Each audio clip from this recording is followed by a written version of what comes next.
What's up, Dolphins fans? Welcome into Dolphins Today by Chat Sports. I am your host, Nic Rohloff, here live on Monday afternoon following NFL Week 5. Miami obviously losing again to the Carolina Panthers on the road, 27-24. There have been a lot of hot takes flying after this game from yours truly and others. Shout out producer Coop being in the building today with us, and shout out your city for me down in the comment section as well. But McDaniel, how is he still employed? Chris Grier, how is he still employed? There's a lot of talk on Dolphins Twitter. Who is to blame? Is it Tua? Is it the defense? Is it Grier? Is it McDaniel? Guess what? The answer is all of them. Chris Grier put together a really bad roster. Mike McDaniel is a very bad head coach. Tua, even though he had a game-winning potential drive late in the fourth quarter on that 47-yard touchdown pass to Jalen Waddle, came up short on the second attempt with under 2 minutes to go, missing Jalen Waddle wide open 15 yards down the field. Would have been a 20-yard gain. Ultimately led to the Dolphins having to punt on 4th and 18. And when I say having, I mean Mike McDaniel being horrible. And then obviously, how can you not blame the defense as well? 229 rushing yards. 239, excuse me. 209 to Rico Dowdle. 206, I think. But either way, Rico Dowdle having over 200 yards is an absolute joke. And I got to say, I'm sorry I missed the watch party yesterday. But yeah, I blame you for the loss, too. Coop gets a percentage. That's fine. I think I'm glad that I didn't see that game because knowing how bad you kind of crashed out this morning on our morning VOD, I won't lie. I can only imagine what it was in real time of you just watching this absolute collapse from this incompetent football team that is the Miami Dolphins. Oh, man. How do you punt the football with a minute 15 left, down 3? I don't care. It was 4th and 18. It doesn't matter. Is as bad as it gets, dude. As bad as it gets. But, hey, we're still here live talking everything Dolphins football. We got a lot of news to discuss. A lot of injury news came out from last game. Like, that's the craziest thing is that we have a ton of injury news to discuss. 2 starting defenders left yesterday's game and could be in jeopardy this upcoming Sunday against the Chargers. We have updates on potential players returning, and all of this was put to the wayside because of how bad your coach and GM actually is. But let's give some shout-outs. My guy Corey Belfaus is here, the MVP from yesterday's stream. Shout out to you, Corey. We got Tyson Bryant in the building. We got Slay and Cat in Boca Raton. Derek Moore in Ottawa, Ontario. We got Bruce in the building. What's up, Bruce? I haven't seen you in a while. Fish are friends, not food. Shout out, Bruce. Jacksonville for Laura. We got Mario says, get off Tua. I mean, listen, I got to be honest. Anyone defending anyone in this situation, there's no one that deserves to be You're losing the plot here. You really are. There is 4 players that deserve no blame outside of yesterday's game. There's 4. Maybe 2. Honestly, I think there's 2. Jalen Waddle and Darren Waller are the only 2 players that don't deserve any blame. They went for a combined, let me think. I think they combined for 11, 12 receptions, 190 yards, and 2 touchdowns. I remember we were talking about this a few weeks ago. Can you name 7 players that should be on the Dolphins next season? I think the number has dwindled down to 5. It's dwindled. We've talked about this before of who should be on. If you only were allowed 7 players to take from this year's team to next year's team, you can't get to 7.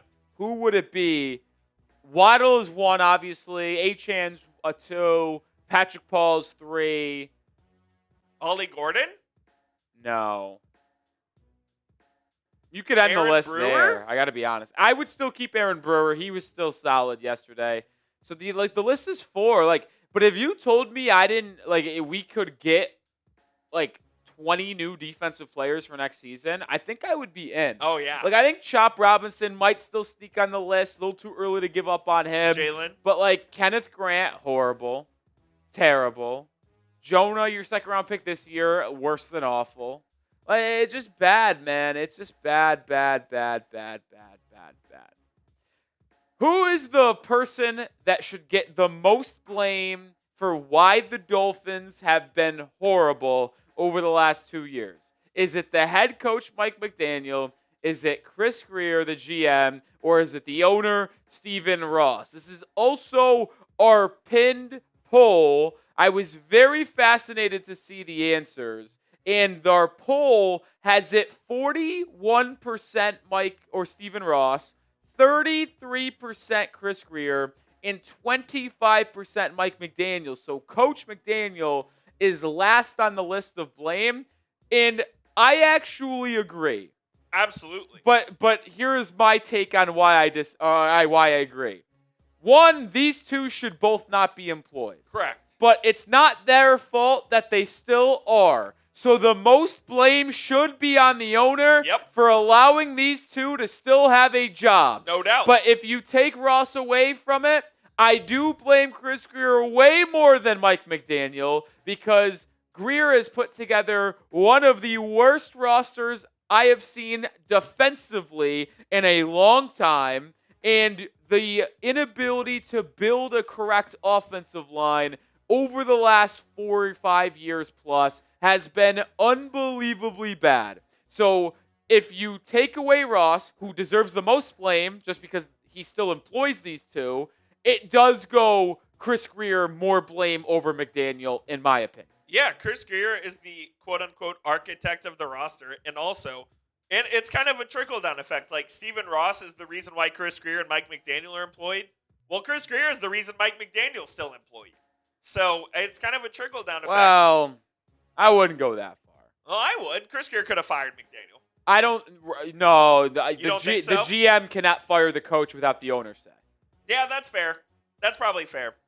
So. But no, I mean, it starts at the top. It starts with your owner. He is responsible for all decisions made on his football team, football operations, and the business side of the franchise. Stephen Ross has basically told Dolphins fans to their faces he does not care by the fact that Chris Grier and Mike McDaniel are still employed. Yeah, and, listen, I've had a lot of swings and misses on some takes this year. I said the front seven was going to be elite. I believed in Jalen Phillips and Bradley Chubb returning. I believed in second-year Chop. I believed in Zach Sealer. I believed in Kenneth Grant being a average player in the NFL as a rookie. That obviously was not the case. So I've had misses.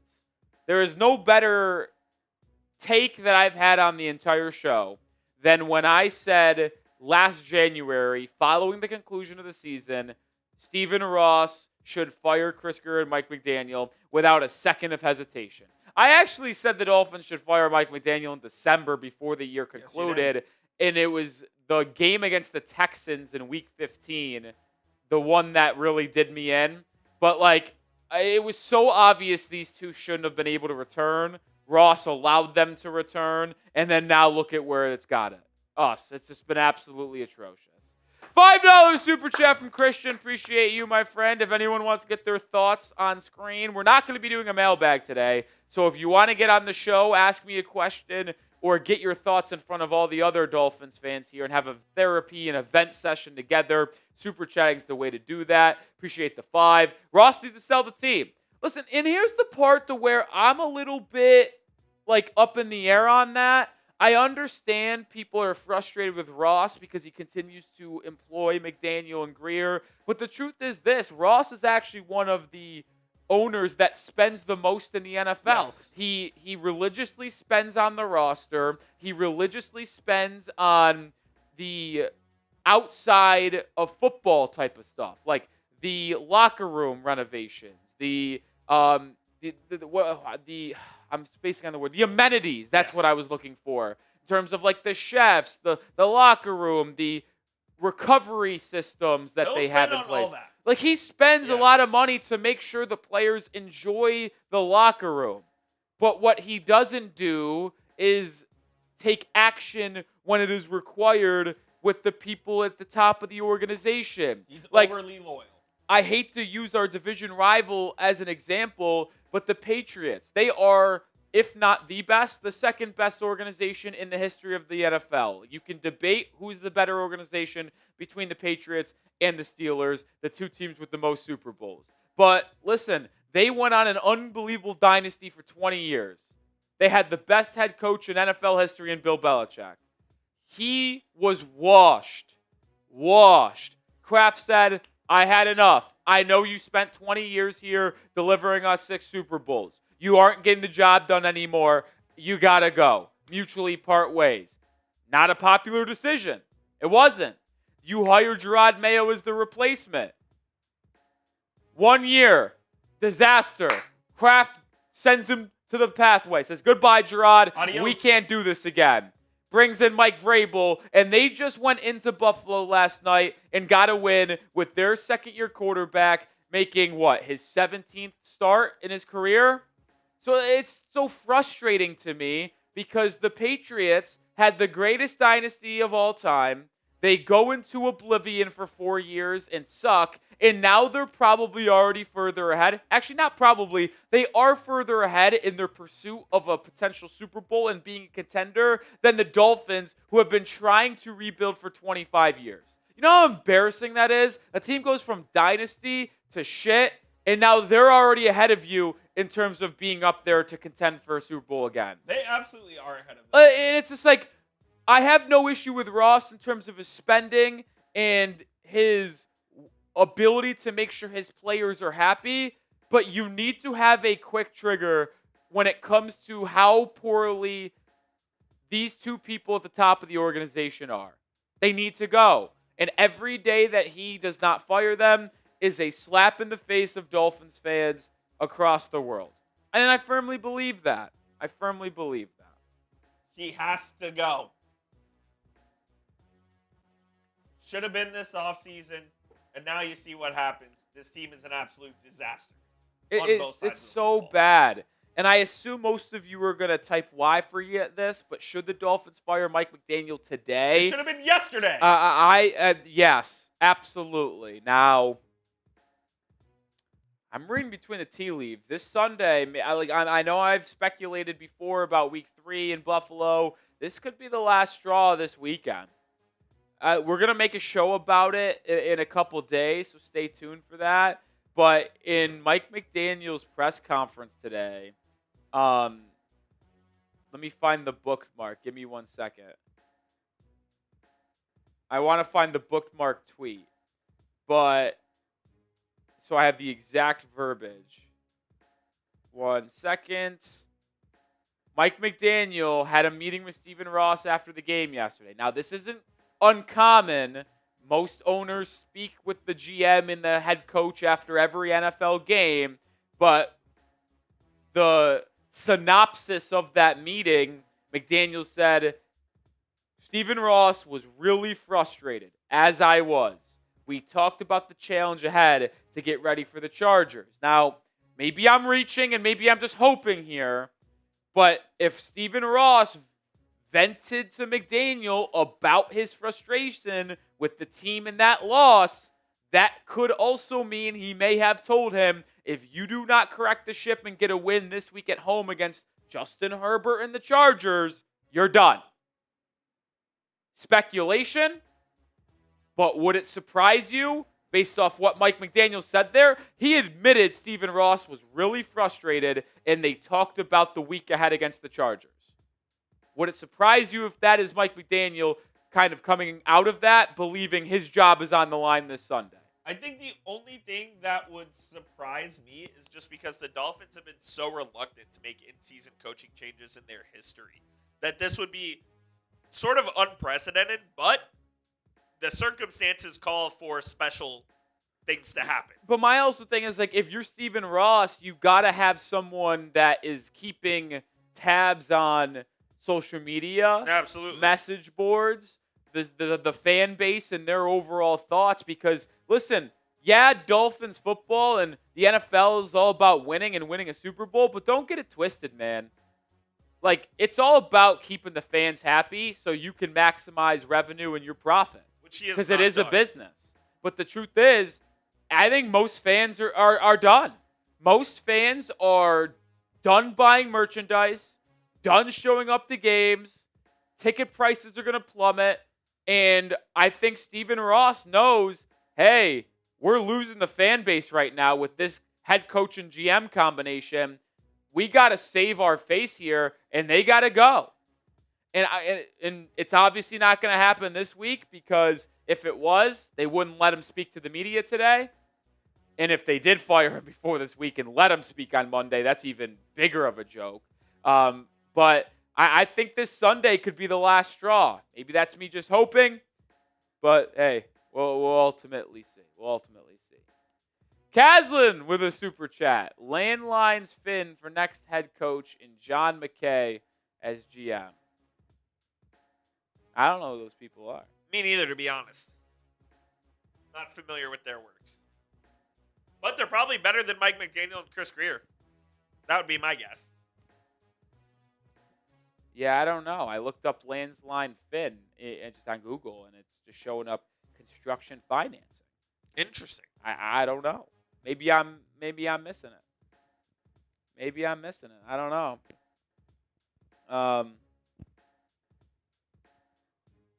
Either way, like, I know someone says, not me, bro, I'm a fan until I die. Well, you could be a fan and also not buy merchandise and go to games. Like, seriously. No doubt. Like, I don't know, man. It's just so frustrating. And, like, I just hope that they ultimately realize that they need to make changes. They do. We have 180 people watching, 178 people watching. I don't know why I said twice. Just thinking about how much McDaniel's be fired. But I want to start today's show, and we need to get the likes up here. We got 44 likes. Let's get to 85 likes to start today's show. So we're 40 away. Hit that thumbs up icon to get today's show started. We have a busy show, and we have a lot of stuff to talk about. So hit that thumbs up icon. Help us out. Let's get to that 85 number. Let's not let the Dolphins break our spirit. Let's get it locked and loaded so we can start today's real topics of conversation, because we have 3 segments that we need to talk about. The Dolphins news is continuing to get worse, and I have a segment that maybe some Dolphins fans just simply won't believe, like, seriously. And then we're also going to talk some draft targets. Like, listen, the Dolphins hold the 4th pick of the draft right now. They do. And the season's likely over. So I want to highlight 10 targets that the Dolphins could end up tanking for. Defense, offense, couple quarterbacks in there. So, yeah, we're going to look ahead. We're going to look now. No special teamers. We'll see what happens here. But we got to get to 85 likes before we start the show. We're at 67, so we're under 20 to go. 20 away. Hit that thumbs up icon.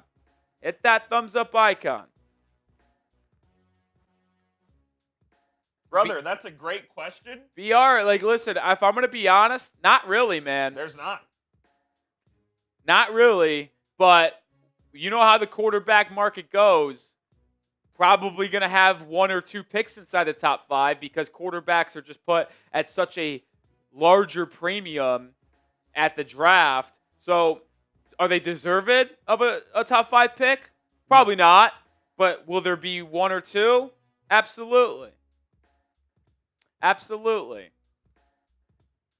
And that's just the story of the NFL, if we'll be honest. That is how it works. Like, if we'll be real here, I know some people are going to disagree because they're Miami Hurricane homers, but was Cam Ward worthy of the number 1 pick? I don't think so. No. Like, if you look across the NFL and say, who should have been the number 1 pick, it should have probably been Abdul Carter. Him or Travis Hunter probably should have went number 1. But because Cam Ward was a QB, well, he's going to go number 1. Positional value indeed. We need 5 more likes to start the show, so hit that thumbs up icon. Let's get to that number. But we also got one more $5 super chat we got to get on screen. Shout out my guy Caslin. He's sending a couple 5s on today's show. Like I said, if you want to ask a question or get your thoughts vent on screen with everybody else, well, this is the way to do it. Lane Kiffin for head coach and John McKay for GM, current assistant GM for the Rams. Well, Caslin, I haven't been keeping tabs on the GM candidates out there and the best ones. I know Ian Cunningham in Chicago. But, and listen, any GM that works for a stable well-ran organization or assistant, sign me up. So John McKay, certainly going to look into him. Going to keep him on my option list. I'll look at anywhere and anyone in the Baltimore Ravens organization. I'll look at anywhere and anyone in the Lions organization, the 49ers organization. John Lynch runs a good ship there. I wouldn't be looking at the Bears organization. Yeah, but Ian Cunningham has been a top front office member for a while. But I will say he's gotten multiple GM interviews and never been hired, so maybe there's something more to the story there. Tim says Roley for GM. I have a potential agent. I know who I would have as my agent. There is no question who I would have as my agent. Shout out Tom Sipe, baby, in the Win Sports group. We weren't on the same page. Well, Will doesn't work in that area. He's NFL licensed. But he's not. For players. Same. No, it's not. It's actually not even close. Mine's Will Scott. He's licensed for the NFLPA. Yeah, which means he can do that job too. He could. Shout out Sipe, though. I would choose Tom. Sorry, Will. Tom's already in the coaching business. Lane Kiffin, no. Listen. College guy. Also, I love that he's had his image rebranded with social media and what he said to the media. That's the last thing the Miami Dolphins need. Let's be real here. They do not need the Lane Kiffin media experience. Yeah, the last thing the Dolphins need is the Lane Kiffin jokes and social media presence. Last thing we need. We need a guy that's just going to come in, do his job, lead men. I'll tell you what, folks. I might make a video about it this week. Keep your eye on Mr. Harbaugh in Baltimore. It's going south quickly for the Ravens. He could be canned. What about the... And I would bring him into Miami. What about the coach of the Tar Heels? All right, start the show. We got 85 likes. Appreciate everyone. Coop's on some bullshit today, man. I don't know what it's all about. Coop's saying some nonsense. It's some days Coop just gets ahead of himself, dude. I just like to keep you on your toes. No, you're saying nonsense. I just like to keep you on your toes. Two things in the last 2 minutes about nonsense. How is that nonsense? Bill Belichick. Why not? He's getting ran out of the building by shitty Cade Klubnik and Clemson. He's more likely than Lane Kiffin is. That is actually incorrect. Oh, hard disagree. I actually disagree with your disagree. I disagree with your disagreeing of my disagreement. No world where the Dolphins would hire Bill Belichick. There's no world where they go either of them. But Lane Kiffin is at least 0.1% higher of a chance than Bill Belichick. Wrong. You're wrong. All right, let's get into the first segment. We got news to talk about. Somehow in Miami, it's getting worse. It feels like a rains it pours. Certainly pouring in the 305 right now. And we also got some draft targets that we might tank for. And boy, oh boy, you won't believe this. So with that being said, let's get into the first segment on today's live show.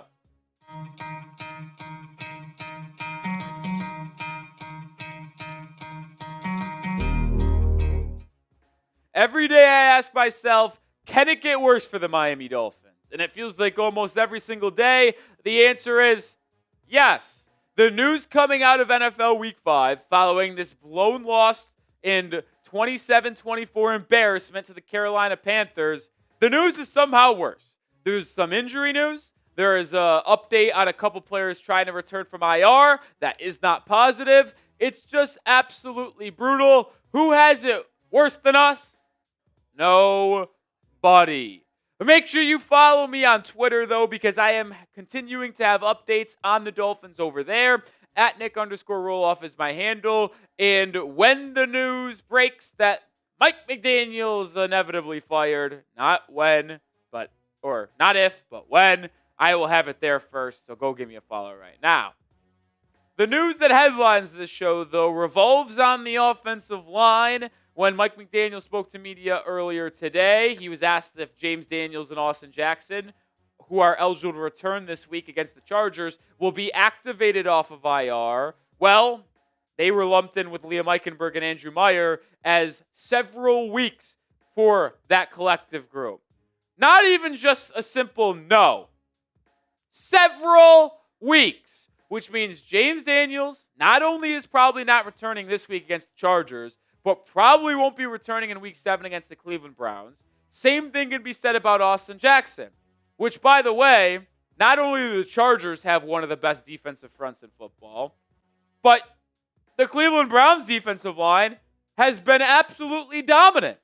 They've been one of the best run defense in the NFL. They obviously have Myles Garrett. Like, I just continue to look at our schedule, and after feeling a little bit positive about it, I have no faith in a win coming anytime soon with how poor this offensive line is playing and how poor this defensive line is playing. And you are not getting the reinforcements you may have gotten or may have thought you were going to get based off what Mike McDaniel just said.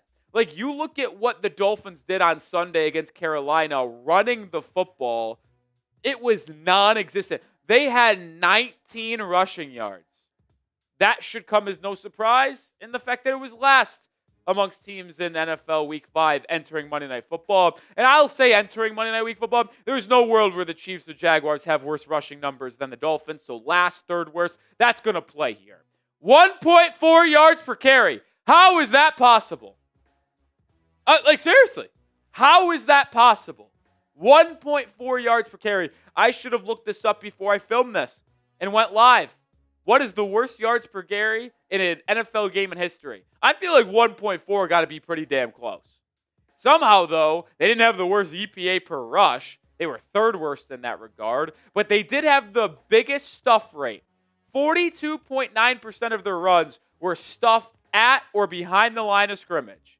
That was worse than the NFL entering Monday Night Football in Week 5 by about 17%. The next worst team was about at 25. It was embarrassing. And it has to do with the fact that Miami has backups at right guard and right tackle. Cole Strange got his second straight start for the Dolphins at right guard. Larry Borom has started at right tackle for weeks 2, 3, 4, and 5. Borom has been one of the, if not the worst right tackles in all of football. Cole Strange had a relatively fine day against the New York Jets on Monday Night Football, but was absolutely abused against Derek Brown and A'Shawn Robinson and the Carolina Panthers. An 18.1 pass blocking grade. He allowed 5 pressures in the last 2 weeks. That is so bad, man. And you see Larry Borum's numbers, they're not even any better. Like, Cole Strange was consistently getting beat very quickly against Derek Brown and A'Shawn Robinson. I get it. Derek Brown's a top 5 defensive lineman on the interior in all of football. He has a massive contract in Carolina. You know what?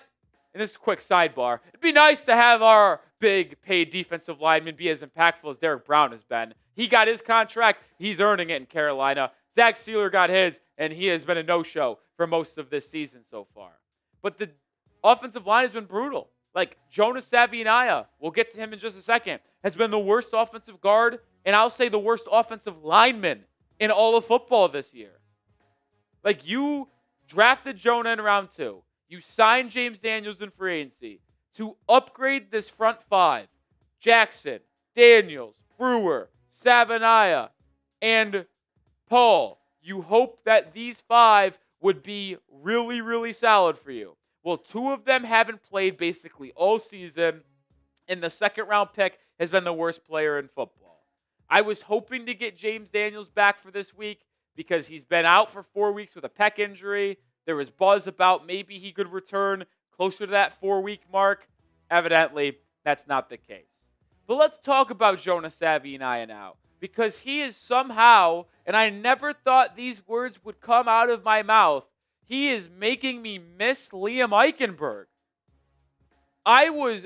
We all wanted Liam Eichenberg ejected to the sun last season in the offseason. But the truth is, he is infinitely better than what Jonah Savaiinaea has done, what Cole Strange has done, what Keon Smith has done, what Daniel Brunskill has done. I can't believe I'm saying and praising Liam Eichenberg so much, because I was his number 1 hater. But when you have a left guard graded out as the worst guard in football, 86th run blocker, 98th pass blocker, I don't know how there's 4 or 5 people with a worse pass blocking grade at the guard position than Jonah Savaiinaea.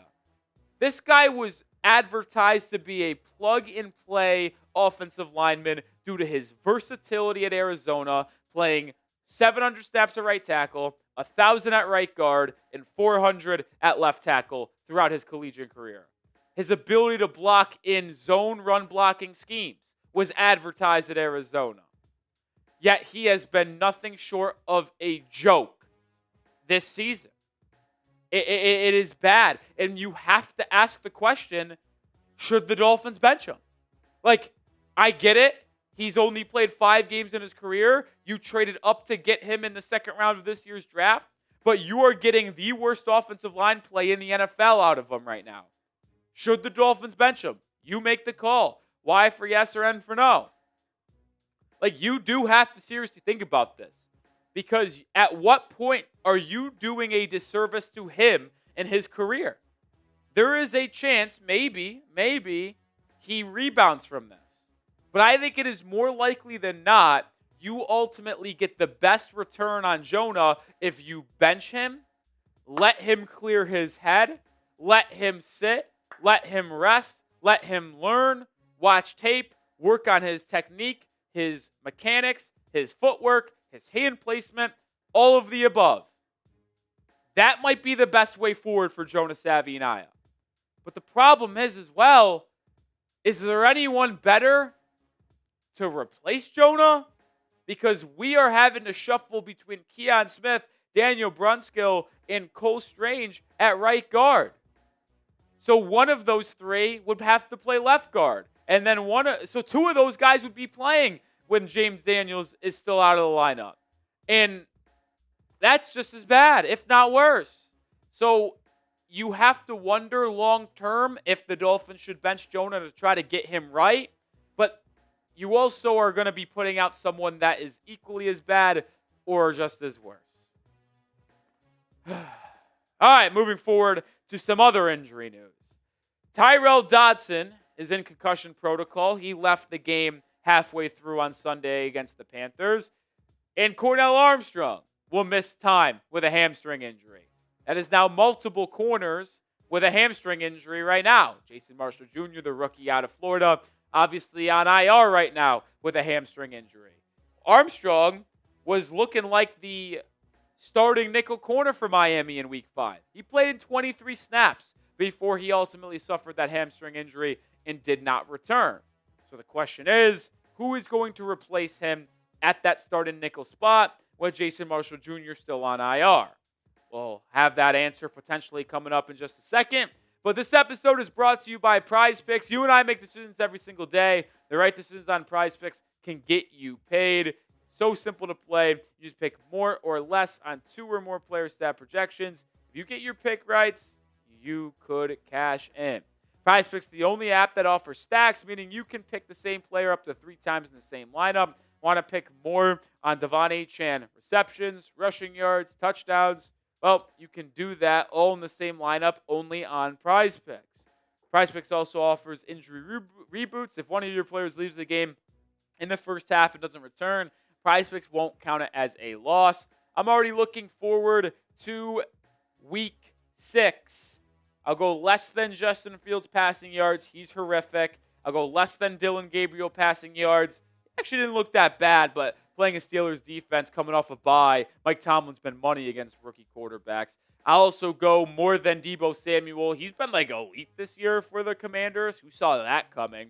But join me on Prize Picks. Download the app today and use code CLNS to get $50 in lineups after you play your first $5 lineup. That's code CLNS to get $50 in lineups after you play your first $5 lineup. Prize Picks. It's good to be right. Well, one player that could be returning to the Dolphins lineup, and we'll get more information as the week progresses, is Storm Duck, the second-year UDFA corner who is projected to be the starting CB1 for the Dolphins this season. And he did start as the CB1 against the Colts with Jack Jones as the CB2. Duck got hurt. Rasul Douglas goes into the lineup, but Duck has been out for 4 weeks now. He missed weeks 2, week 3, week 4, and week 5. He was not placed on IR. I thought the Dolphins should have probably put him on IR if they thought he was going to miss 4 games. If he misses this week, that would be 5 games, and it's really like, why didn't you put him on IR? So the signs would tell you it's likely he at least plays this week in week 5, and they were hoping to get him back in week 4, but it ultimately just didn't work out the way they wanted to. The issue is, though, you don't really have a lot of slot corners on this roster right now. You have 5 active corners on the 53-man roster. Rasul Douglas, in his career, the most tenured guy, played 333 snaps, but he's mostly a boundary corner. Jack Jones, in his 3-4-year career, has played 106 snaps on the inside, but once again, mostly a boundary guy. Storm Duck has only done it 7 snaps. Juju Brents has only done it 4 snaps. And Ethan Bonner has never done it in an NFL game. So if you're asking me on how the Dolphins address that nickel spot in a nickel defense, it's likely going to be a 3-safety look, whether it's Minkah Fitzpatrick, who has played nickel in the past for the Steelers and the Dolphins, whether it's Ifeatu Melifonwu, Ashton Davis, Dante Trader Jr. The secondary for Miami has not been good whatsoever, but you have to imagine that Miami is going to try to replace that nickel production with one of the 4 safeties they consistently rotate on the back end of this defense, because simply there isn't any other better option out there. I could see Miami maybe bringing Storm Duck back on the boundary with Rasul Douglas and moving Jack Jones to the nickel, but I do think it's more likely they will go with one of those safeties and just rotate them all over the back end of that defense over moving a corner there long term. Make sure you are subscribed. Yeah, the season is off to a dumpster fire of a start, but we aren't going anywhere. 2 videos every day, live on game days, live day after games, and Thursdays. Subscribe for the best coverage of the Miami Dolphins on YouTube. Now let's go over to the Tyrel Dodson injury, because he is the starting linebacker for the Dolphins, and the next man up might not be the man you would originally think. Most of us would want to see Willie Gay Jr.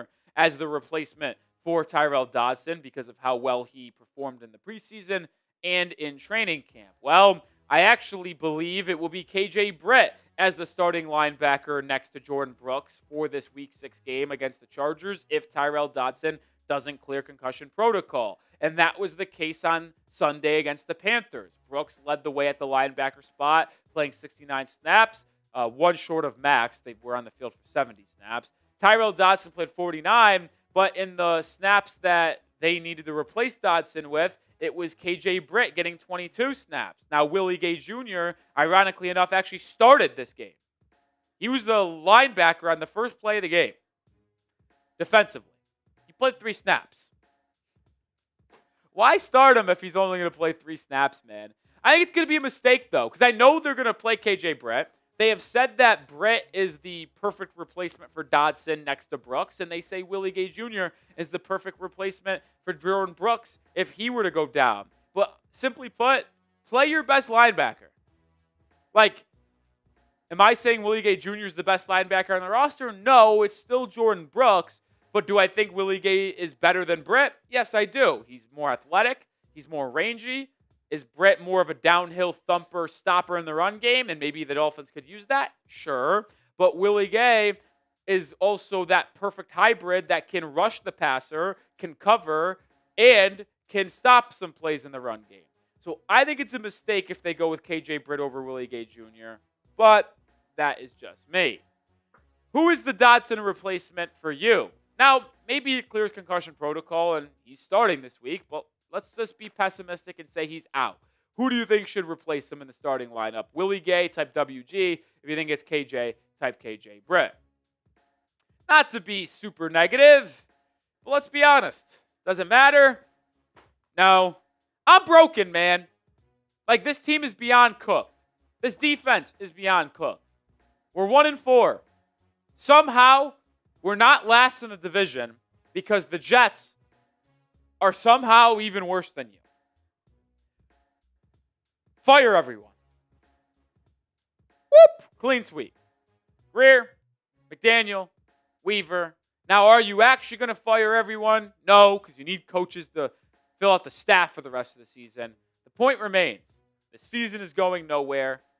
So move off of Grier, move off of McDaniel, promote from within, see what they can do at the head coaching spot, and then you're going to have a full overhaul at the roster this offseason. Like, if you had to have 53 players on this roster that made roster cutdown day, I would bet maybe 14 of them are back next season. That's how much change you will have. I'm a little pessimistic. I'm sorry, folks. That'll do it for today's show. You want more on the Dolphins? My true thoughts, my true takes are over on Twitter as well as YouTube. So give me a follow at Nic_Rohloff. Oh, man. Fire everyone. It's just time. Too bad you can't get rid of the quarterback after this offseason. They don't have a choice there. Oh, shit. Wow. Amari and Hampton going on IR. That's 2 straight weeks where the Dolphins are going to face a team with their backup running back. Rico Dowdle ran for 206, 209. What a joke. What will Kamani Vidal do?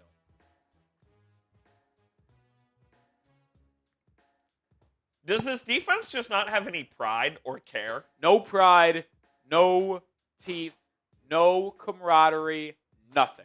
The one thing, and we said this in our morning video, it is soft as baby shit that Minkah Fitzpatrick did not speak to the media. He did speak a little bit today. They asked him if he's given up. And? He said no. So I don't know why he did what he did, but... He is supposed to be the leader of the team. They traded Jalen Ramsey and Jonnu Smith to go get Minkah Fitzpatrick. Well, that's a little misleading, Coop.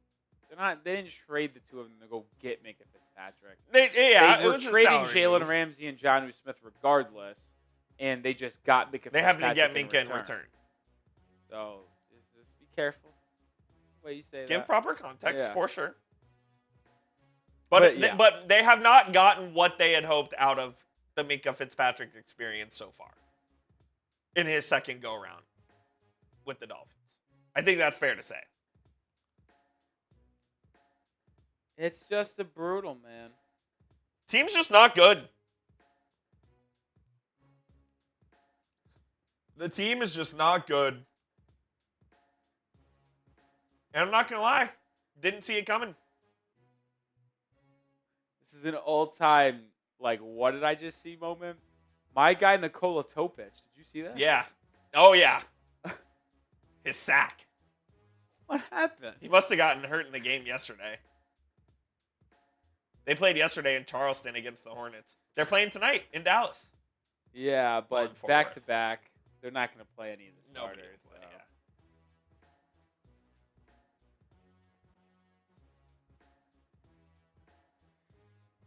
Oh, that's brutal, man. It has been brutal. Billy says Miami should have drafted Drake May. I called it. Yeah, how would they have done that? Can you answer me?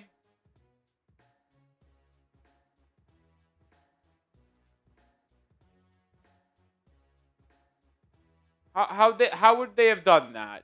The Patriots drafted him at 3 overall. The Dolphins had the 21st pick in the draft. What? It's a stupid-ass comment, man. Just is. Let them know. Stupid-ass comment.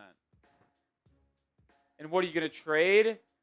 There's no world where the Patriots would have ever traded with you in division. And nobody would have traded back from the top 3 in what might be one of the most loaded QB draft classes in the history of the NFL, moving back from the top 3 to 21. This is a dumbass comment.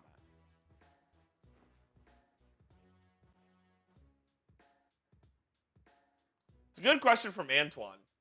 Where is Kendall Lamb? Yeah, they're sticking with Borum, which is fine, I guess. Whatever. What do I care? You're a defeated man. I guess it's as low as I've ever been on him, man. I'm done.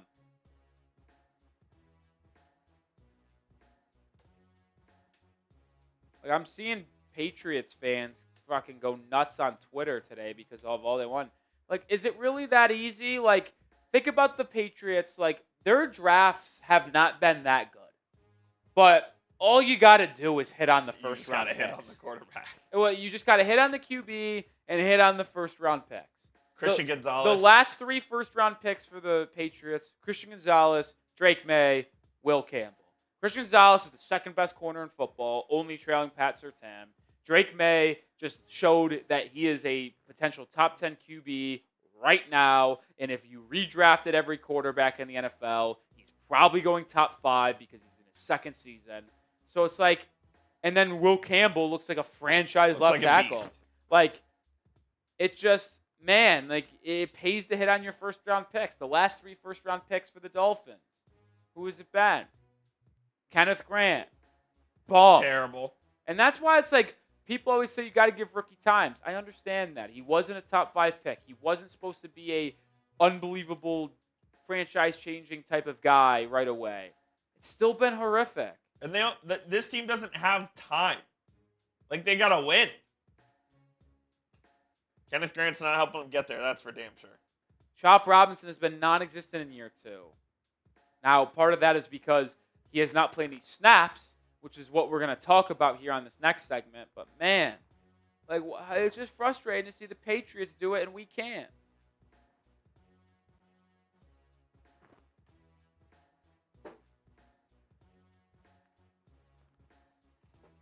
Listen, you don't even got to shoot 50% on your draft picks. You don't have to. If you just shoot really high percentages on your first round picks, you'll be in a great spot. You'll be in a great spot, man. This is awesome. Thrive says, screw the Dolphins until Grier and McDaniel are gone. Do you think Yovich will be worth that bad? Yes, I do. I love Nico. That's why I'm excited Heath basketball's back, and even they're probably going to drive me nuts this year. So you're a Nico stan. Doesn't pay to be a Miami sports fan right now. Doesn't. How's Inter Miami doing? I don't know. I guess they still have Messi. I don't know what's going on. They do have Messi. You would know more than I would. The Panthers are 2-time Cup champs. Yeah, I guess. Not your sport though. I don't watch hockey, but I know some people do. The Marlins stink. Yeah, they're on the rise. They had a good season. I think for relative, they did not have a bad season. Relative to expectations, I think this was a great year for the Marlins. Played spoiler, kept the Mets out of the playoffs. Like, obviously, I'm a Mets fan, so that sucked. But, yeah, relatively good. Yeah, I guess the Canes are good. So, there you go, Miami. You have that? Sports fans. At least one good football team plays at Hard Rock. And it's not the Aqua and Orange. No, it's not. All right, let's move on to our next segment. It is titled, How is this possible? Because we're going to explain, or try to explain, how this is possible. So, appreciate everybody still hanging with us. Coop, you ready on Ethos? I am ready on Ethos. Cool. And let's get into today's second segment on the live show. I got to be honest, folks. I don't really know how this is even possible. And this is a video that when I was scripting it, I was getting angry as I went on and on. This is Dolphins Today. I am Nic Rohloff. And before we move on, you want the Dolphins to beat the Chargers? Subscribe to the channel. We'll be live on Sunday. Get the good vibes flowing. I know some Dolphins fans probably want them to lose so we can get a better draft pick and Mike McDaniel and Chris Grier get fired sooner. But I don't really want to lose to Justin Herbert and the Chargers, so I'll still be rooting for a win. Subscribe if you're with me, and join me for more content every single day. But what we're going to be talking about is the snap percentage of some of these defensive players and how embarrassing the run defense is for the Miami Dolphins. I tweeted it during the game yesterday against Carolina. I filmed this during my live show. I know this is going out Tuesday morning, but either way, it was embarrassing. It is the worst run defense in the NFL. It might be the worst run defense in NFL history. I guess time will only tell throughout the course of the 17-game season. But through the first 5 weeks of the year, the Dolphins either rank dead last or second to last in every single rush statistic. Rushing yards per game, they allow the most, 174.2. Rushing yards per play, 5.6. Somehow, the Chicago Bears are worse. They give up 6.1 yards per play against the run. Don't understand that. But EPA on a rush, 32nd. Rushing yards per attempt, or over attempt, I should say. Rushing yards over expected per attempt, 1.52 yards, 31st. And then this is the one that really gets me the most. Yards before contact, before attempt. It is 32nd. It is dead last. Like, what does that tell you? It means this defensive line is getting blown off of the line of scrimmage, and these runners are not being touched until they're almost already into the second level. Like, I'm not kidding when I say this. Like, you almost have to try to be this bad. Like, you have to go into each snap in each game saying, we are going to allow them to run the football this much. Like, it's embarrassing.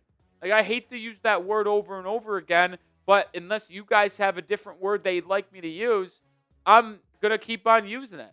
You let Rico effing Dowdle run for 206 yards. The guy averaged 2.7 yards per carry from weeks 1 to week 4 this season. But then, Dolphins on the schedule week 5. 206, averaging 9 yards per carry. Like, look at this run chart by Rico Dowdle, man. He had 206 yards, and 105 of them were over expected, which I don't know what's worse. The fact that he was expected to get 101 yards, which would have still been about 5 yards per carry, or the fact that he had 105 yards over expected. And also, by the way, do you notice anything on this run chart? They were abusing the left side of our defensive line. So they ran behind their right guard, right tackle consistently, but it was running behind or to our left guard and our lefty tackle and left edge rusher. Fun fact on who plays those positions: it's Bradley Chubb and it's Kenneth Grant.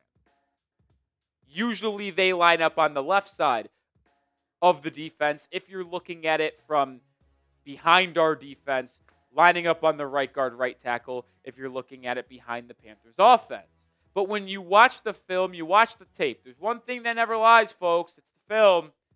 Men lie, women lie. Film never lies. When you watch it, you see the same things over and over and over. Poor tackling. I mean, listen, I get it. This Dolphins defense sucks. You're trying to make a game-changing play and force a fumble. But half of these guys on run plays are just standing on the side, punching at the ball. They're not even trying to tackle him. If everybody's punching at the ball, who's tackling? No one. Poor effort, poor tackling. The defensive linemen aren't getting off blocks. Are they just not caring? Are they not giving effort? Kind of looks like that. Looks like a defeated group. Like Sealer's not getting off blocks. Freaking these rookies aren't getting off blocks. The veterans aren't. And then you'll see some players in the same gap. Like, there is no technique. There is no common, occurrence. Like, you are just seeing selfish football on the defensive line for Miami. And the selfish play of this defense in front seven is allowing each other to be gashed. They're all playing for themselves right now. They're not playing for the team. See with the tackling, the effort, and even some of the play designs defensively for Miami. Is it coaching or is it the players going off script? More likely than not, it's actually the coaching when it comes to this third point that I'm trying to make. So like Anthony Weaver, what are we doing, man? What are we doing? Can't tell. I'm pretty fired up. How mad are you about the run defense in Miami right now? It's hard for me to fathom right now, dude. It really is. Scale it 1 to 10 for me down in the comment section. I want to hear your thoughts.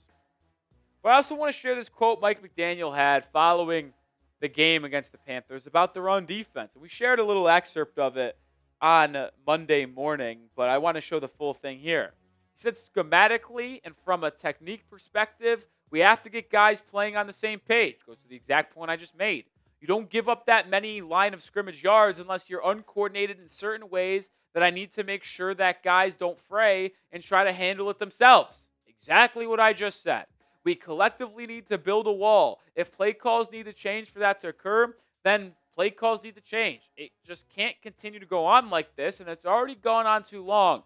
So we'll get back to the drawing board. And listen, I said a lot of what Mike McDaniel said, and that was really me before even seeing his quote. Like, I obviously read the quote before we put it in the video, but like when you watch the film, that is your exact thought. So Mike McDaniel's not wrong there. Like, he is correct in that assumption, in that assessment. But the point is, you have a coach in Anthony Weaver who did really well last season. So, like, how can it go from that to this, right? Like, the defense last year was top half. Really, it was top half in the NFL across the board. The only things they struggled in was takeaways and sacks. Everything else was money. So, like, how did it get so bad? Is it really the coaching, or is it the players? Or is it the use of the players? Because the effort and the use of the personnel that I've been seeing has been borderline, like, incomprehensible. Which I'm shocked I was able to say that word correctly. That was a good hand on the back on my end. Like, everyone clap up at home. But you look at the defensive line rotation in this game against Carolina. Zach Sealer obviously is going to lead the way in snaps. But then you just see a cluster of 4 guys. Grant playing 30, Butler 29, Phillips 23, and Emilio Jones 20. And I'll be honest, you could go back to last week when I made a video about major changes coming to the defense. I pined. I asked for more Matthew Butler snaps because he was one of the highest graded defensive players for the Dolphins through 4 weeks, yet was only playing, about 10, 15% of the snaps? So I wanted to see that uptick that we saw this week where he was on the field for 29 of the 70 defensive plays. But the part that I wanted to focus on with those snap lists, why is Jordan Phillips only playing 23 snaps? He has been your best run stopper on the defensive line. He is your best nose tackle. Why is he only playing 23 snaps when you couldn't stop a nosebleed? You can't keep on playing Kenneth Grant 30-plus snaps. Kenneth Grant has been getting 50% or more of the snaps. It's been more. He's been the second most played defensive lineman. I get it. It was your first-round pick, and you can't bench him this early. But when he is the worst defensive lineman in football, you can't do it. And it goes back to our conversations about Jonah Savaiinaea as well. Your first-round pick, Kenneth Grant, is the worst-rated defensive lineman in the entire NFL, and your second-round pick, Jonah Savaiinaea, is the worst-rated offensive guard in football.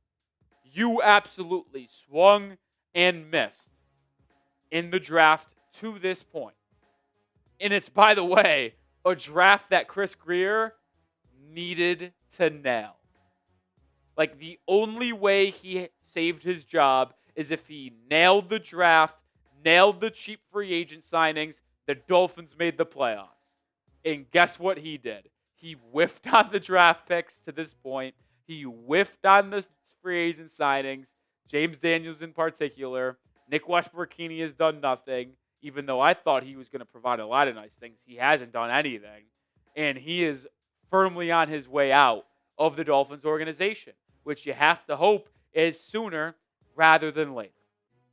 We are sponsored by Ethos. I am glad they are returning to the show. Have you or a friend experienced loss, which has you thinking about how to secure your family's financial future? With life insurance through Ethos, your family is protected. Life insurance is a perfect way to make sure you're covered. Right now, you can get a free quote at ethos.com/NFL Daily. Ethos is an online platform that makes getting life insurance fast and easy to protect your family's future in minutes, not months. There is no complicated process, and it's 100% online. No medical exam required. You just answer a few health questions. Some policies, as low as $2 a day, billed monthly.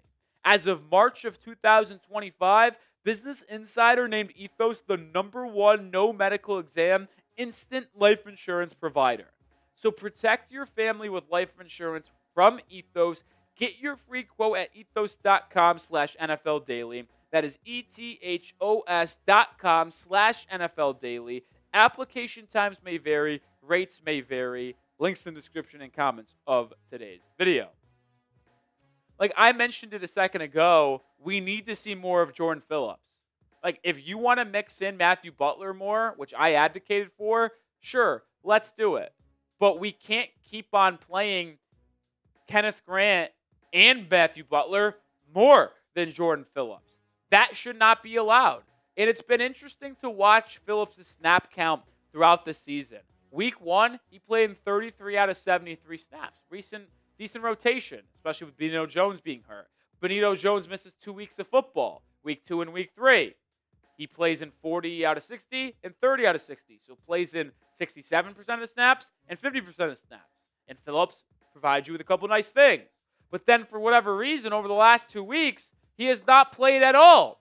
Like, look at his difference of the first 3 weeks to the last 2 weeks. In weeks 1 through 3, he played in 53.3% of the snaps. The last 2 weeks, 29.3%. Like, why on earth can you even try to justify his snap percentage decreasing by 24% based off what you have seen this season? You can't explain it because Jordan Phillips actually has the second best stop percentage on the Dolphins this season against the run at 8.6%. Is it elite? No, but it's second best on the team.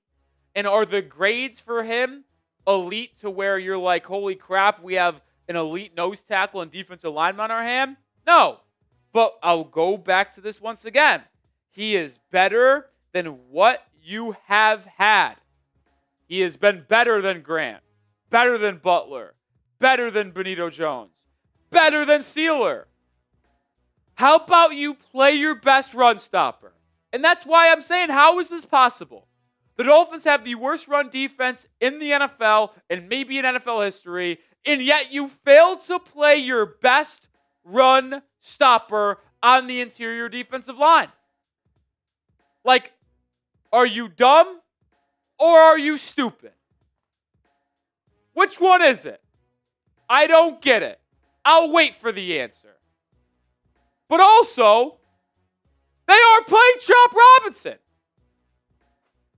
who was your best defender from weeks 8 to week 18 last season as a rookie. You simply aren't playing Chop. You look at the edge snap percentage through 5 games of the season. And I know Chop got banged up at the end of week 2, which may have limited his snap count on a short week in week 3 against Buffalo. But you cannot explain to me with a reasonable explanation on why he is just playing in 38.6% of the defensive snaps this season. Meanwhile, Jalen Phillips and Bradley Chubb are playing in 68 and 66% of the snaps.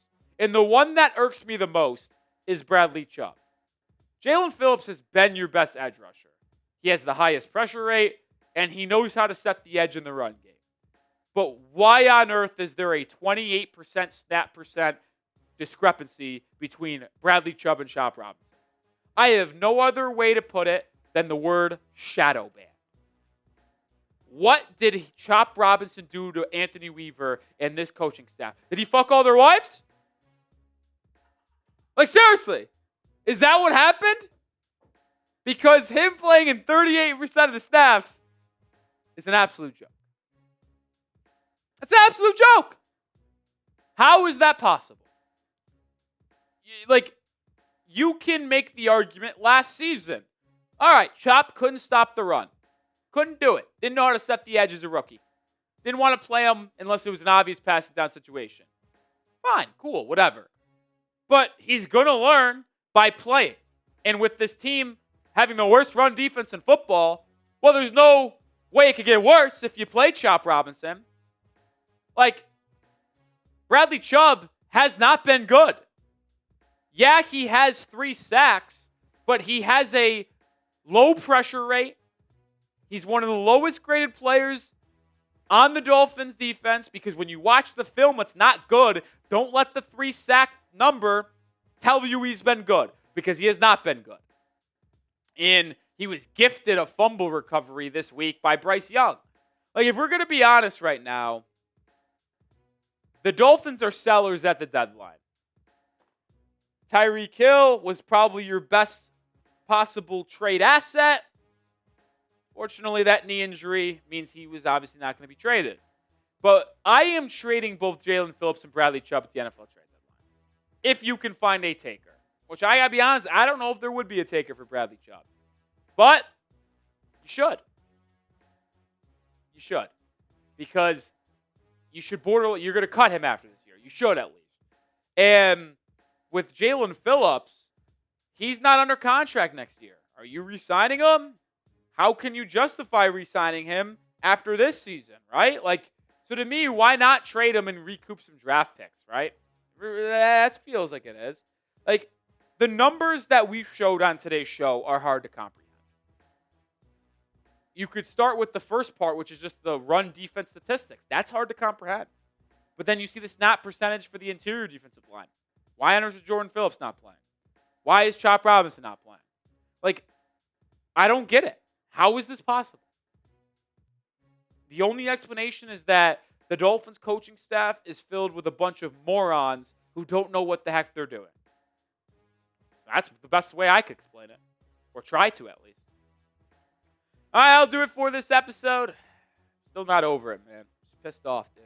Sick and tired of this garbage product we're seeing on the football field. Sick of it. Done.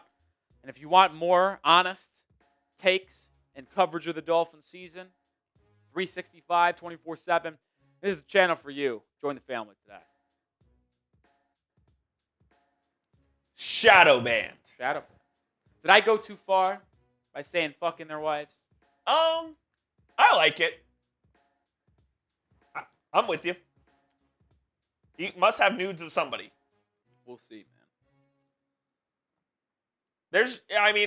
Given just where the state of this team is, there's just no reason for Chop Robinson to not be playing. You know what you have in Bradley Chubb. Let Chop go out there and fail or succeed. Like, it just simply can't be worse than what you have already. So why not? Why not? I'm with you. Oh, man. Don't get it.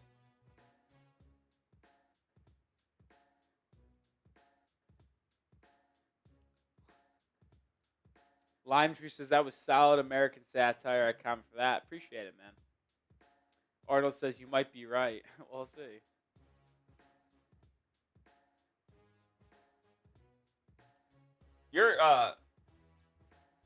Your comedic factor when you are angry about something is pretty solid. Is it good? Yeah. Well, I can only hope that in this horrific season, I could only provide people with some entertaining analysis of the team that sometimes may be funny. I don't claim to be a funny guy, but I can drop some one-liners.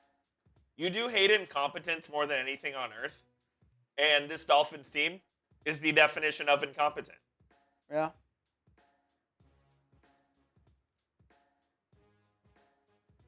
Hassan Haskins and Kamani Vidal. That's who they're facing. That's who the running backs are going to be. Rico Dowdle is better than both of them. Is he? Yeah, he is. I don't know, man.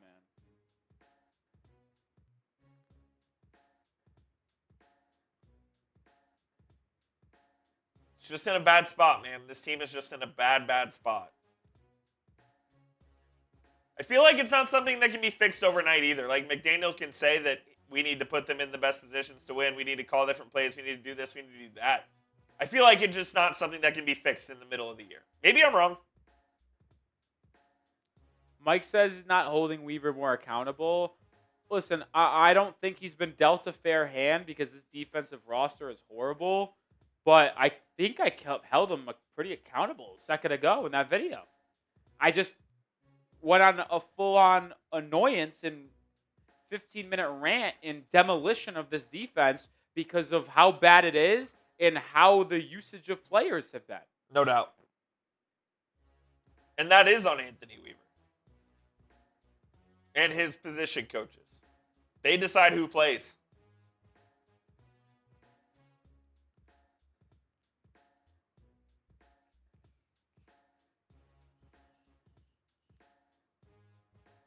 Mike says Weaver should be on the poll. Weaver is not to blame for the state of this organization. He is not the most to blame. If I was to add a fourth, it would be Tua Tagovailoa, to be honest. What'd you say? If I was to add a fourth to that poll, it would be Tua. It's a head coach, GM, and quarterback league, folks. Indeed it is.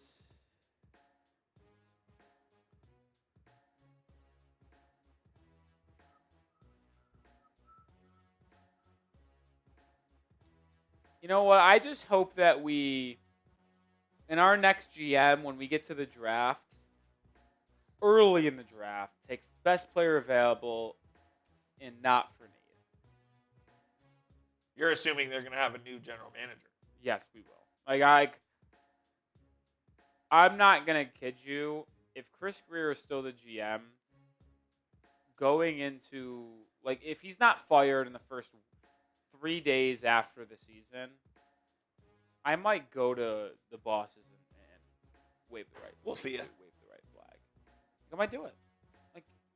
Because if they're gonna show me that they don't care about the product that they're putting on the football field, why should you? Why? How can I seriously come up here and really analyze this team and give good content? Because if they don't care, I'm not gonna care. I'm telling you, this is an important 4 months for Stephen Ross.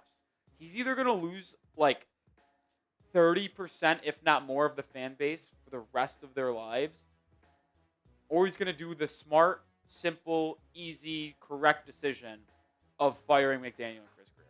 Whether it's now or at the end of the season, in the grand scheme of things, does it really matter? No. I just think they should do it now to get a head start in terms of evaluating everyone in their building outside of those two. But it has to happen now.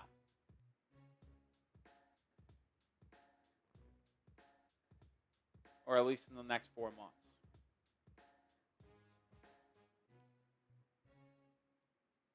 Well, for whoever the new GM is, we have some ideas for him coming up. Yeah, I really mean that too. I'm telling you, if they still have the same two guys in charge this time next year, I don't know if I'll be here. You're out. Yeah. I might retire from the content creation game. You would never. I think they would do that to me. They would kill you? Yeah. I think they could. Because if I had to come talk about the Dolphins every day, twice a day, while Chris Grier and Mike McDaniel are still employed, I couldn't do it. If Stephen Ross cared about the fans, they'd be fired already. Correct. The slap in the face. The slap in the face to Dolphins fans every day that they're still employed. I'm going to tweet that every day. The slap in the face that those two are still employed. Why not? The only way that it's saved is if they go 9-3 in their last 13 or 12 games. That ain't happening. Yeah, and Dua Lipa is going to be in my bed tonight. Stop using my analogy. That wasn't your analogy. Sure it is. Oh, absolutely not. I have been the number one Dua Lipa. That you could choose. You could have chose any girl. You can't choose my Dua. Dua Lipa is everyone's girl, first of all. It's my girl. At least the chat sports, it's my girl. You're outrageous. My girl. I've been on Dua Lipa for years. I have been way before you, brother. Disagree. Coop stole my joke earlier, so he's stealing Disagree. all my shit today. Rolly just gets it all to himself. Yeah. Yeah. You're a broken man. I would love to start Dua Lipa by chat sports. You talk about her music videos? She was in Dallas? Her Dua Lipa news? Well, I'd be crying real tears when are they engaged yet? They are engaged. Bach. Her and Callum are engaged. Maybe I'll just have to take out Colin Turner. I'll dox him. All right. That'd be pretty funny. All jokes aside, let's get into the final segment on today's live show.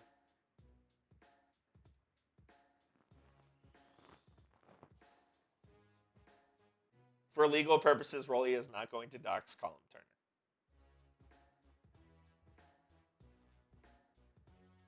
Maybe. Wow, my foot is killing me. I don't think I can run on this. I don't know, maybe. We'll see. You could always try to start running, and it doesn't work. Just walk. All right, let's get into the final segment on today's live show. The Miami Dolphins 2025 season, well, we know it's over. The only way it's not over is if they go 9-3 in their last 12 to go 10-7, make the playoffs. But I got news for you. If you believe that's going to happen, I got some beachfront property in South Dakota to sell you.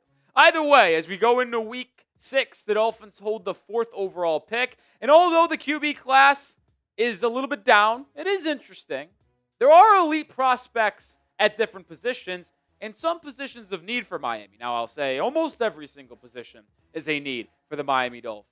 I'm Nic Rohloff. This is Dolphins Today, and we'll look at some top 10 draft targets the Dolphins could tank for the rest of the season. And how about this? I'll throw this out to you guys. I can do my first mock draft because I've been already doing some scouting because I've had to start to look ahead for the next season. If we get 500 likes on today's video, I'll drop a 2026 mock draft next week. Hit that thumbs up icon if you want to see that content. Miami's probably going to finish inside the top 10, if not the top 5 of this year's draft order. Every position is on the table for the Dolphins, besides 2 in my opinion. Wide receiver and running back.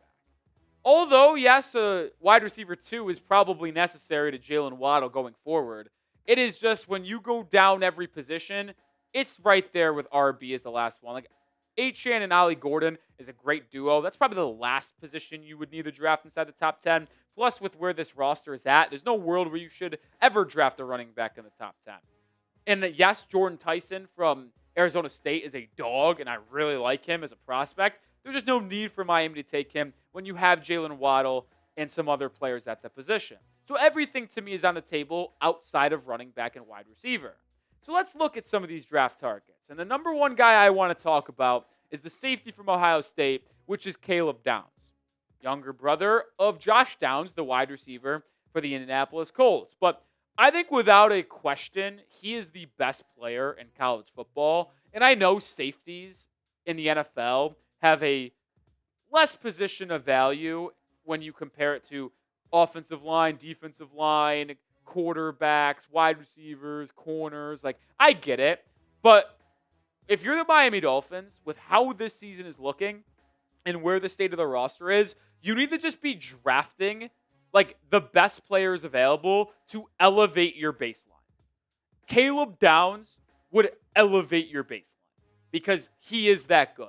He started his career at Alabama, transferred to Ohio State, national champion last season, and he is ready to make a difference this season once again.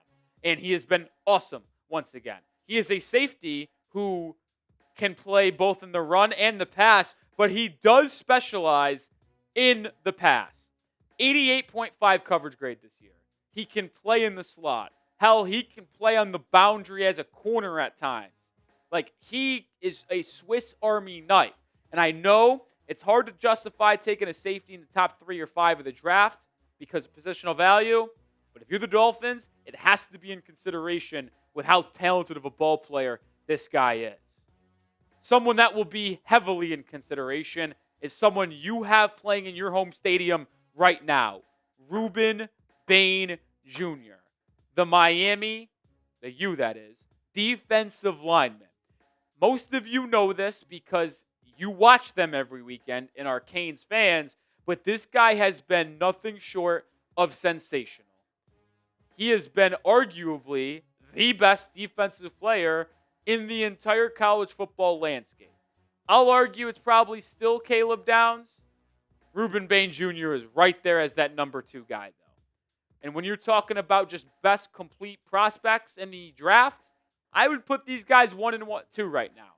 Bain through 5 games, 3.5 tackles for loss, 2 sacks, and he has forced 2 takeaways. He has an interception. He had it against Notre Dame in that season opener off of a deflection. He also has forced a fumble. This guy has been awesome. And he plays not just in the run game, but plays in the pass run game. And we know he's a pass rusher first, but his run numbers have been phenomenal. He is the highest graded defensive lineman on Pro Football Focus. 95.9 overall. That is so ridiculous. But 93 as a pass rusher. 92 in run defense. I mean, look at this. A pass rush win rate of 29.9%. His run stop rate is also in the top 10 percentiles at 10.9%. This guy is going to be a top 5 pick in the NFL draft.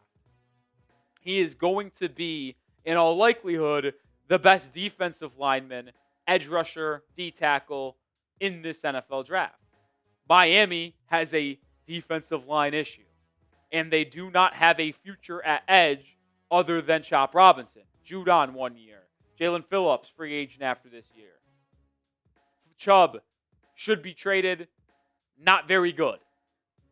Ruben Bain Jr. could be a building block on this Dolphins defense. We had a lot of prospects to get to, but I want to check in with you first. Who is your favorite prospect in the 2026 NFL Draft? If you have already taken a look in like I have, let me know. Mine is either Caleb Downs or Ruben Bain Jr. if you're just taking an objective viewpoint at each position. Let's look at our first quarterback now. And I do want to make this clear, by the way. I did go in order of Downs and Bain in terms of my top 2 guys, but the rest of the way is not in any particular order of where I would grade them as NFL draft prospects. Did want to make that clear. But Lenore Sellers, I did want to mention him here because he is my top quarterback as of right now. There's a lot that can change. Ty Simpson from Alabama has looked great. Fernando Mendoza from Indiana has looked great. We'll talk about him in a little bit. But if I was picking a quarterback from this draft class and I had any choice, it would probably be Lenore Sellers. This guy has a lot that he could bring to your organization. He can make any throw on the football field. He's an athlete. He's got tremendous size. He's got great arm talent. It's just all about if he can develop the right tendencies and right habits is the word I want to say in terms of his footwork, his technique, and the way he processes the football field. Because he's 6'3", 6'4", 225, 240, built like Big Ben, but can run a 4.4. Like, he is as dynamic as an athlete you will find at the quarterback position. He's completed 66% of his passes this year. It's been an interesting start to his campaign with the South Carolina Gamecocks. A lot of people expect them to be a dark horse player, potentially in the SEC and maybe in the college football playoffs. Really hasn't been the case to this point for that team. But I think Sellers still playing well shows you that he is maybe elevating the talent that South Carolina has, because they might not have as good as talent as they were thought to have. So if the Dolphins were taking a quarterback in the top 5 and they had a choice of any quarterback, I would choose Sellers over the likes of Mendoza, over the likes of Mateer. Aller looks like he's a stinky quarterback. Arch Manning is horrific. He's not even going to come out. We know that. Sellers would be my top guy. 2 offensive linemen, including another Miami Hurricane, Spencer Fanau from Utah and Francis Maiagoa from Miami. Both have been phenomenal for their respective teams this season. Maiagoa playing for the Hurricanes, obviously, 313 snaps. Fanau, 359 snaps. They grade out very similar. Both have been charted to allow 2 QB hurries. They are very similar in their overall grade, their pass blocking grade, and their run blocking grade. Not a lot of separation between these two, through the first 5-6 weeks of the college football season. These two and Caden Proctor are the 3 top offensive tackles in college football right now when it comes to the NFL draft. And Miami could use, obviously, more offensive line help. And I know some of you are going to say, well, they have Austin Jackson for another year. They have Patrick Paul at offensive tackle.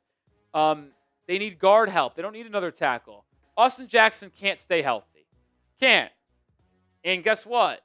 You can move him to guard because he's played guard before. And I know he has been at his best at right tackle, but I like what you had in Patrick Paul. I think he's a building block at left tackle, but you need a right tackle.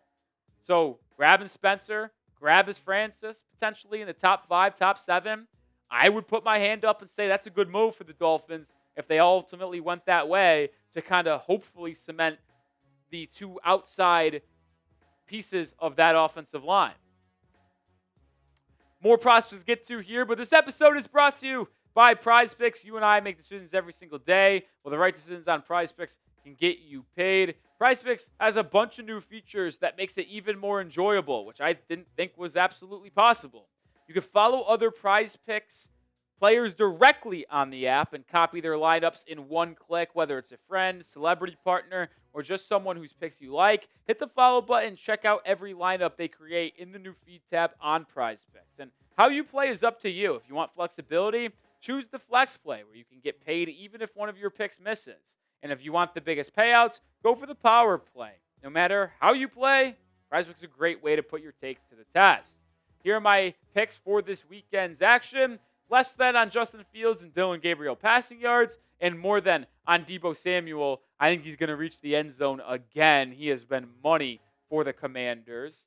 Join me and the millions of others on Prize Picks. Download the app today and use code CLNS to get $50 in lineups after you play your first $5 lineup. That's code CLNS to get $50 in lineups after you play your first $5 lineup. Prize Picks. It's good to be right. We're going to unveil a pair of corners here together that I think could each go in the first round and potentially in the top 10. And we know Miami certainly needs a corner. Jamal McCoy from Tennessee and Avion Terrell from Clemson. And yes, that is A.J. Terrell's younger brother who also went to Clemson. I mean, there's no doubt about it. You put the laundry list of needs on a piece of paper.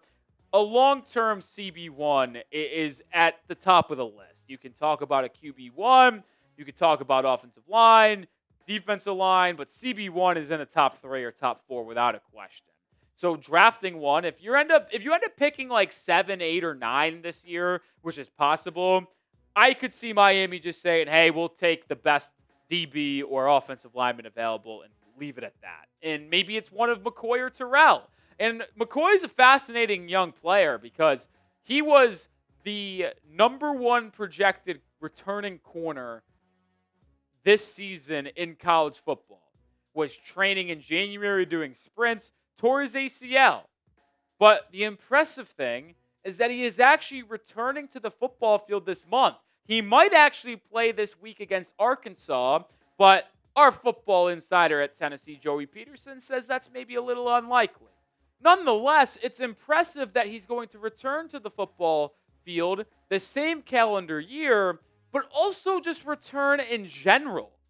McCoy, who is a first-round projected pick, could easily just say, I'm coming off a torn ACL, I'm going to rehab, train for the combine, and get right, and then be a first-round pick. But no, he wants to return and help this Tennessee team potentially make the college football playoff and maybe make a run in the SEC. That speaks to the character that McCoy has as a player, something that Miami certainly could use. Now, when you talk about Terrell and Clemson, I can't speak to his character like I could potentially speak to with McCoy, but he has been phenomenal in coverage this season for that Clemson defense. A defense that has 3 first-round picks, by the way, potentially, in Terrell, and then a couple defensive linemen like Peter Woods, and there's another edge rusher I'm spacing on the name of. But Terrell has allowed a 58% completion percentage, 8 yards per catch, 5 PBUs, and a QB rating when targeted of 84.0. Terrell has been phenomenal throughout his college career for Clemson, and he also has that NFL CB1 blood in him with A.J. Terrell. So I would like to believe that he knows what it takes to be a cornerback one. He learns and gets to work out with his older brother on a consistent basis, which would only allow him to be an instant impact CB1 in the NFL. If the Dolphins ultimately drafted a corner in the NFL draft first round this upcoming year, I would bet it's more likely than not it's one of those two guys. Now, the corner from LSU, Delane, is very good as well, but I would put him in a tier behind Terrell and McCoy as of right now. Make sure you do subscribe, because who else in early October is talking NFL draft targets potentially for the Miami Dolphins? Not many, folks. Subscribe for free informative content on the daily here. Join the family at Dolphins Today. We're going to go back to a quarterback here. That being Fernando Mendoza, the QB from Indiana. Started at Cal, played a couple years there, transferred to Indiana, where he has just been flat out sensational in his first 5 games as a Hoosier, playing for Kirk Cignetti. Don't give a shit. 73% completion percentage, 1,200 yards, 18 total touchdowns to 1 interception.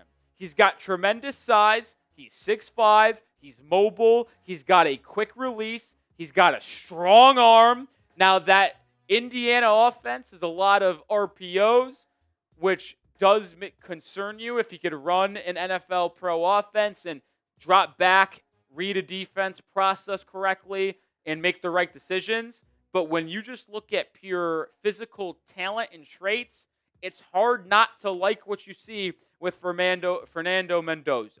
And I would certainly have him cemented as my QB2 right now. Now, if I'm not mistaken, Coop, Indiana plays Oregon this week. That's a massive game.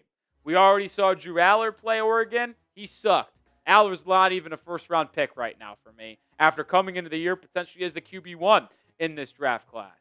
So Mendoza has another test ahead of him. If he passes this test with flying colors, oh boy. You said at home, Coop? On the road, too?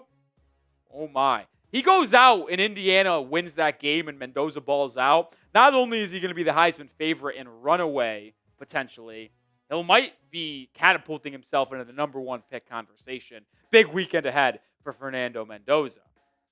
I briefly mentioned Caden Proctor a little earlier in the video when mentioning the other offensive linemen in Miami and Utah.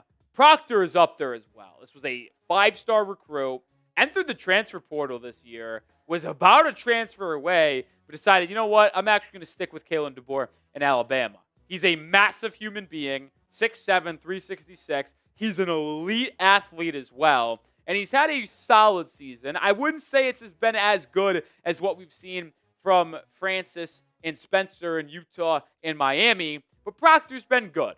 Like, you have to consider Proctor in that same tier. Like, listen, you go back a year ago, folks, we saw a ton of offensive linemen get drafted early. We saw Kelvin Banks from Texas get drafted inside the top 10 to the New Orleans Saints. We saw Will Campbell get drafted to the New England Patriots, obviously. And what was the third offensive tackle that got drafted high? No? Coop, once again, good for absolutely nothing. We saw Gray Zabel go, obviously, but he was a guard to the Seahawks at like 18. I'm spacing on the third guy. I know there was a third guy, and it's going to drive me nuts. Oh, Armand Membu. I nailed it. In the top 10, also to our New York Jets. Thanks, Coop, for nothing. The last player I'm going to mention is that other Clemson defensive lineman that I talked about, Peter Woods. He is more of an interior defensive lineman. He's not more or less an edge rusher like Ruben Bain we talked about earlier. And I know you're going to roll your eyes and say, would we really take an interior defensive lineman in the first round in back-to-back years? Well, considering that your interior defensive line is the worst part about your defense right now, you haven't been able to stop a nosebleed in the run game, and Kenneth Grant has looked like a bust. Yeah, everything's on the table, and Peter Woods would absolutely be someone potentially in that conversation if he holds his spot as the top interior defensive lineman in this NFL draft. Now, this season, I expected a little bit more from him. I really haven't seen the disruptiveness that I would have thought I would have saw. especially with how the hype was around this Clemson defense. It has certainly been fine, but it hasn't been as elite as I would have thought it would have been with having 3 first-round potential picks on it. So we'll still see how Peter Woods plays the rest of the year. Definitely a name to keep an eye on. But those are 10 NFL draft prospects the Dolphins could be tanking for. A couple quarterbacks, Mendoza and Sellers, my top 2. And really the only 2 I would even consider maybe using a top 10 pick on right now. We'll see if Ty Simpson can climb into that conversation. John Mateer, Garrett Nussmeier, kind of out on Drew Aller. Dante Moore from Oregon is also an intriguing name to keep an eye on as well. But if I had a top 5 pick right now, I would probably be going between 3 players. Assuming that a quarterback's in there. Dolphins picking 4 right now. Draft was tomorrow. I would either be going with Spencer Fanau, Francis Mayagoa, Ruben Bain, or Caleb Downs. Be choosing between those 4. Couldn't confidently pick a quarterback right now. Still got to see more. But those 4, 2 offensive linemen, a safety, and an edge. That's where I'm going between. I know it's early to say that, but that's why you subscribe to the channel and follow me on Twitter, because you're going to get year-round coverage of the Miami Dolphins. Social media, YouTube. Hit that sub button. Follow me on Twitter. And I'll see you tomorrow with another video. Go Dolphins. All right. Now let me ask you this. Yeah, go ahead. Hypothetical. If there was a Jeremiah Smith in this draft, would I take him? Would you take him? What pick do I have? 5. Yeah, but he wouldn't be there at 5. 3. No. No. Because I think Ruben Bain and Caleb Downs are on par with him as an NFL draft prospect. And then when you have them at that same level, I think the Dolphins should start taking BPA rather than for position. But if it's a tie. And if it's a tie, you go to the need.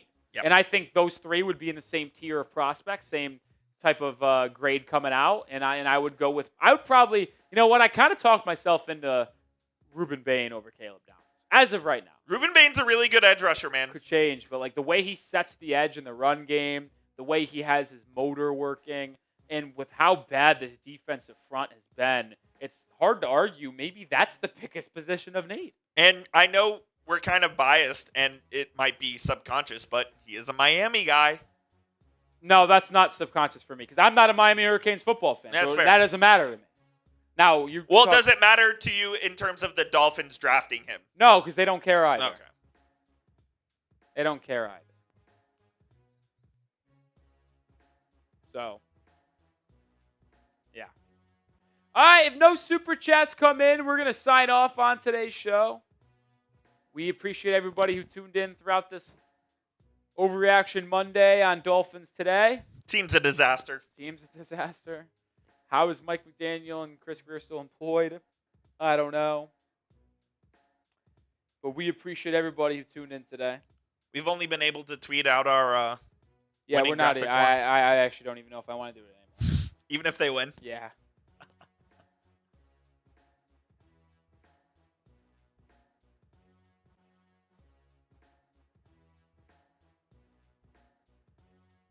Really don't.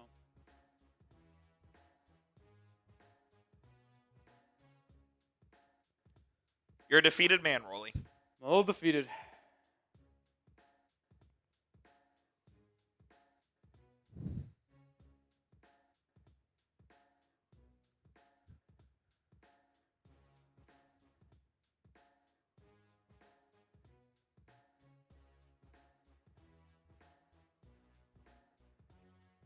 All right, I'll do it for today's show. Appreciate everybody who tuned in and hung out with us. Be live again on Thursday. Be live on Sunday. We'll have videos out every day, 2 of them each day. So appreciate y'all. Hit the sub button, and I'll see you tomorrow with more videos and Thursday for another live show. Peace out. Goodbye.